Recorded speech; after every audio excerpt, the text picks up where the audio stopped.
ආයුබෝවන් electro rail YouTube channel එකට ඔයාලව සාදරයෙන් පිළිගන්නවා. මම මේ YouTube channel එකේ පළවෙනි වීඩියෝ එක මේ YouTube channel එක මම කරන්න බලාපොරොත්තු වෙන්නේ ඔයගොල්ලන්ට මේ EMUs එහෙම නැත්නම් electrical multiple units ගැන මම දන්න දේවල් කියලා දෙන්න. මොකද ලංකාවේ බොහෝ විට ඉදිරි අවුරුදු කිහිපය තුළදී ලංකාවට මේ අලුත්ම අත්දැකීමක් වන EMUs ව්‍යාපෘතියක් හරහා ලබා දෙයි ශ්‍රී ලංකාවේ අයට පාවිච්චි කරන්න. ඉතින් ඒ වෙනකොට මේක ලංකාවේ අපිට නුහුරු දෙයක්. ඒ නිසා මම මේ channel එකෙන් බලාපොරොත්තු වෙනවා ඔයාලට මම EMUs එහෙම නැත්නම් electrical multiple units ගැන දන්න දේවල් මේ channel එක හරහා කියලා දෙන්න. අපි ඉදිරියට මේ EMUs වල තියෙන තාක්ෂණික කාරණා කියලා දෙන්න. මට දැන් මේ වීඩියෝ එක ඉස්සරහින් ඔය යන්නේ EMU එකක් මේන් ට්‍රේන් ලයින් එකේ ගියේ. ඒ වගේම මේ ඉස්සරහා තියෙන්නේ මේ සර්විසින්ස් වලට ස්ටේබල් කරලා තියෙන EMUs. මේ EMU එකක් කියන්නේ ඇත්තටම සාමාන්‍ය ට්‍රේන් අපි ලංකාවේ දකින්නේ ඩීසල් ට්‍රේන් වල එන්ජින් එකකුයි ඊට පස්සේ පැසෙන්ජර්ස්ලා ගෙනින කෝචස් වලින් තියෙන්නේ.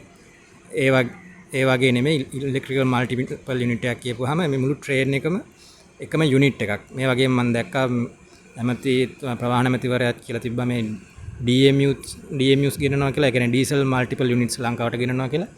ඒවා වුණත් ඒක සම්පූර්ණ යුනිට් එකක්.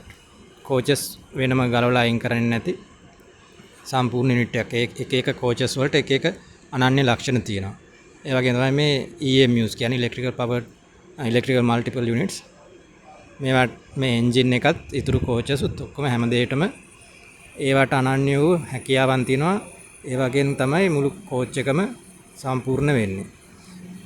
මෙහෙම නොවන EMUs නොවන electrical trains තියෙනවා. ඒ වගේ එන්ජින් එකක් තියෙනවා. ඒ වගේ එන්ජින් එකෙන් පව එක දෙනවා ට්‍රේන් එකට.